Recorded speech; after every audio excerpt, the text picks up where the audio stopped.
ਪੈਣ ਲੱਗੇ ਮੁੱਲ ਪੈਣ ਲੱਗਾ ਜੇ ਇਹਦਾ। ਇਹਨੂੰ ਮੈਂ ਰੱਖਿਆ ਸੀ ਆਪਣੇ ਕੋਲ, ਇਹ ਹੀ ਮੇਰੇ ਕੋਲ ਲੈ ਕੇ ਆਏ ਸਾਨੇ ਪਹਿਲੇ ਦਿਨ। ਮੈਂ ਆਖਿਆ ਜੀ ਆ ਬੰਦਾ ਰੱਖ ਲਓ, ਡੋਗਰ ਸਾਹਿਬ ਬੜਾ ਕੰਮ ਦਾ ਬੰਦਾ, ਮੈਨੂੰ ਤਾਂ ਪਤਾ ਇਹ ਬੜਾ ਕੰਮ ਦਾ ਬੰਦਾ। ਉਸਤਾਦ ਬੂਟੇ ਕੋ ਕੰਮ ਕਰਦਾ ਸੀ ਤੇ ਕੰਮ ਮੈਂ ਤਾਂ ਕੋ ਗੱਡੀਆਂ ਲੈ ਕੇ ਜਾਂਦਾ ਹੁੰਦਾ, ਦੂਰੋਂ ਲੰਘਦਾ ਦੱਸ ਦਿੰਦਾ ਕਿੰਨੇ ਕਿੰਨੇ ਪੀਸ ਟਾਰਚ ਨੇ, ਬੜਾ ਤੇਜ਼ ਤੇ ਮਾਸ਼ਾਅੱਲਾ ਸਿਆਣਾ।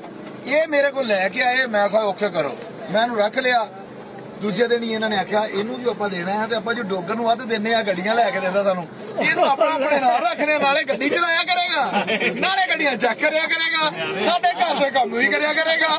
ਕਿੱਡੇ ਸੁਨਿਆਰੇ, ਕੌਮ ਬੜੀ ਸਿਆਣੀ, ਇੱਕ ਰਾਈ ਇੱਕ ਸੁਨਿਆਰੇ, ਤੋਬਾ ਤੋਬਾ ਤੋਬਾ, ਬੜੀ ਸਿਆਣੀ ਕੌਮ। ਲਓ ਜੀ ਮੁੱਦਿਆ ਲਾਈਏ ਰੇਟ ਜੀ, ਪੜੋ ਬਿਸਮਿਲ੍ਲਾ ਜੀ। ਹੁਣ ਇਹਨੂੰ ਦੇ ਰਹੇ ਨੇ ਮੇਰਾ 30,000 ਰੁਪਏ। ਕਿੰਨਾ ਦੇ ਰਹੇ ਨੇ?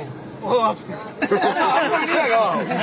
30,000 ਦੇ, ਮੈਂ 50,000 ਦੇਣਾ। ਚਲੋ ਕਰ 50 ਹਾਂ ਕਰ ਮਾਮਾ, ਮੈਂ ਲੱਖ ਰੁਪਇਆ ਦੇਣਾ ਮਹੀਨਾ। ਲੱਖ ਰੁਪਇਆ ਦੇਣਾ, 1.5 ਲੱਖ ਦੇਣਾ, 1.5 ਲੱਖ ਰੁਪਇਆ, 2 ਲੱਖ ਰੁਪਇਆ, 2 ਲੱਖ। ਪੈਰਾਂ ਦੀ ਜੁੱਤੀ ਲਾ, ਪੈਰਾਂ ਦੇ ਗੁੱਠੇ ਲਵਾਵਾ, 2 ਲੱਖ ਰੁਪਇਆ ਮਹੀਨਾ ਲਾਣਾ ਹੀ ਇੱਥੇ ਡੋਗਰ ਮੋਟਰ ਤੇ। ਇਹਨਾਂ ਨੂੰ ਨਹੀਂ ਛੱਡਣਾ ਤੂੰ, ਮੁੱਦੇ ਨਾਲ ਇਹਨੂੰ ਬੰਨੋ ਉੱਥੇ ਜਾ ਕੇ। ਵੇਖੋ 2 ਲੱਖ ਰੁਪਇਆ ਮਹੀਨਾ ਥੋੜਾ ਨਹੀਂ ਹੈਗਾ, ਬੜੇ ਪੈਸੇ, 2 ਲੱਖ ਰੁਪਇਆ। ਇਹਨੂੰ ਰਾਜੋ ਤੇਰੀ ਮੰਜੀ ਜ਼ਰੂਰ ਹੁਣ ਤੂੰ ਤੇੜ ਕੇ ਕਹਿ ਤੇ ਦਿੱਤਾ, ਮੈਂ ਇਹਨਾਂ ਨਾਲ ਹੀ ਰਹਿਣਾ ਹੈ। ਭਾਈ ਸਾਹਿਬ ਮੰਜੀ ਘੁੰਮੇ ਨਾ ਘੁੰਮੇ, ਬੁੱਢੀ ਕੋ ਝਿੜਕਾਂ ਲਾਦਣੀ ਪੈਣ ਗਿਆ ਨੂੰ। ਭਰਜਾਈ ਜ਼ਰੂਰ ਕਹੇਗੀ ਵੀ ਮਾਮਾ ਤੇ ਉਹ ਇਹਨਾਂ ਚੁੱਕੀ ਕੱਢੂ ਇਹ ਫੋਨ ਕਰੇਗਾ। ਇਹ ਪਿਆਰ ਬੜਾ ਕਰਦੇ ਨੇ ਸੁਨਿਆਰੇ, ਮੈਨੂੰ ਪਤਾ ਹੈ, ਮੇਰੇ ਨਾਲ ਵੀ ਬੜਾ ਪਿਆਰ ਕਰਦੇ ਨੇ, ਲੇਕਿਨ ਇਹ ਸੁਨਿਆਰੇ ਤੇ ਰਾਈ ਜਿਹੜੀ ਕੌਮ ਹੈ ਨਾ, ਇਹ ਪਿਆਰ ਤਾਂ ਬੜਾ ਕਰਦੀ ਹੈ, ਪਰ ਜਦੋਂ ਇਹ ਵੇਰਦੇ ਨੇ ਉਦੋਂ ਵੀ ਬੜਾ ਪਿਆਰ ਕਰਦੇ ਨੇ। ਇਸ ਲਈ ਤੂੰ ਉਸ ਚੀਜ਼ ਦਾ ਇੰਤਜ਼ਾਰ ਨਾ ਕਰ ਕਿ ਹੁਣ ਪਿਆਰ ਇਹਨਾਂ ਦਾ ਬਥੇਰਾ ਲੈ ਲਿਆ, ਹੁਣ ਤੂੰ ਮੇਰੇ ਕੋਲ ਪਿਆਰ ਲੈ, ਤੂੰ ਮੇਰੇ ਨਾਲ ਰਹਿਣਾ ਕਰਨਾ। 2 ਲੱਖ ਰੁਪਇਆ ਮਹੀਨਾ ਮੈਂ ਤੈਨੂੰ ਦਿਆਂਗਾ, ਤੂੰ ਮੇਰੀਆਂ ਗੱਡੀਆਂ ਦੀ ਇੰਸਪੈਕਸ਼ਨ ਕਰਿਆ ਕਰ, ਠੀਕ ਹੈ? ਮੰਨ ਗਿਆ, ਸੁਭਾ ਆ ਜਾਏਗਾ।